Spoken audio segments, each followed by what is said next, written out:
Hello, colleagues.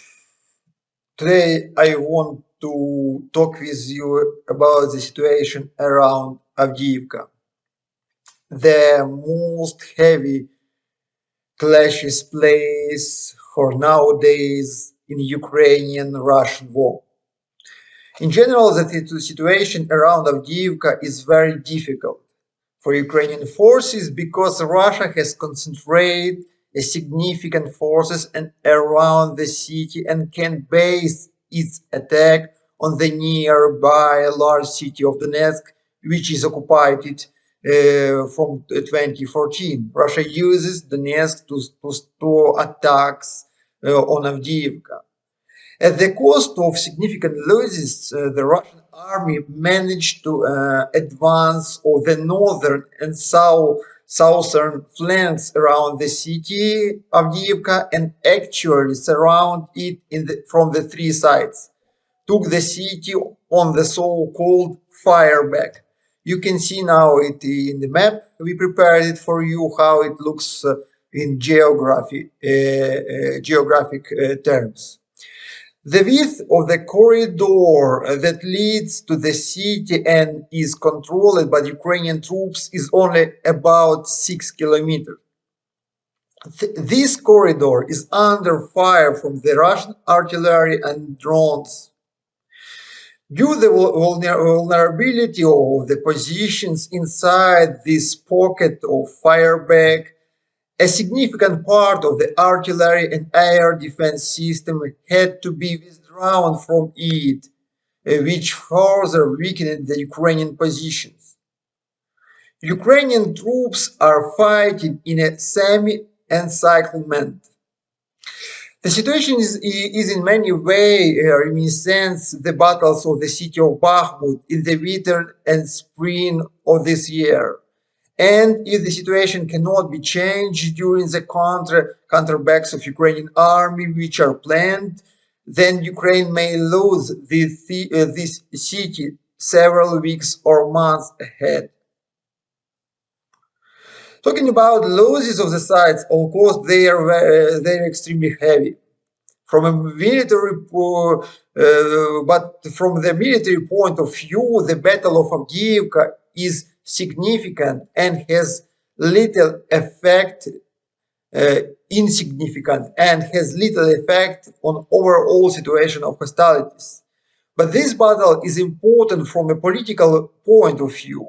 After all, if the Russian army managed to capture Avdiivka, this may mean that Russia has again seized the military initiative and will continue its offensive. It could be also politically reduce Ukrainian gains during the counteroffensive in the south and strengthen the voices of those elites in the West who advocate reconsidering the goals of the war or even negotiations with Russia. For example, Republicans in the United States. This could also reduce confidence in the victory in the war inside Ukraine and provoke complications in relations between the military and political leadership.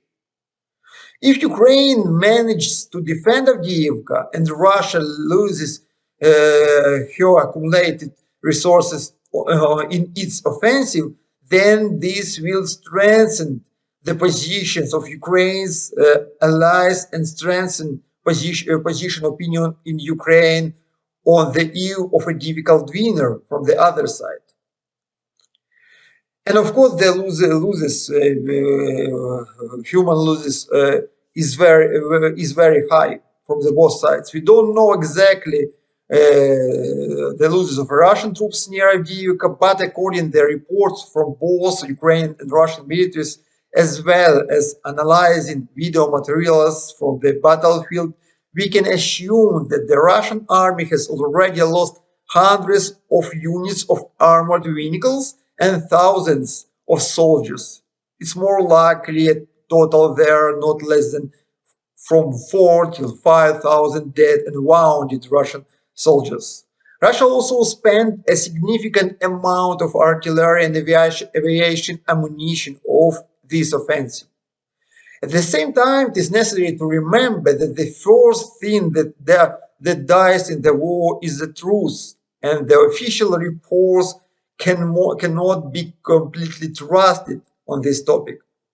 Ukrainian losses are of course some lower. Since the Ukrainian army was in a defensive position and its soldiers were better covered, but they are also significant. Also, the Ukrainian army lost significantly less military equipment and used ammunition. But in the future, the situation for Ukrainian troops may change in a negative direction. And due to the fact that the city is now surrounded by Russian troops, the losses of Ukrainian army may increase because of military positions. So this is situation around Avdiivka. The nearest days will show us will be Ukraine able to save the city or not, and how war will going on, and who will take again the military initiatives in the Ukrainian battlefields. Thank you for watching this vlog. Don't forget to subscribe. Only trust and only objective evaluation of political situation and military situation in Ukraine on this blog will be in the future. Thank you for watching. Bye bye.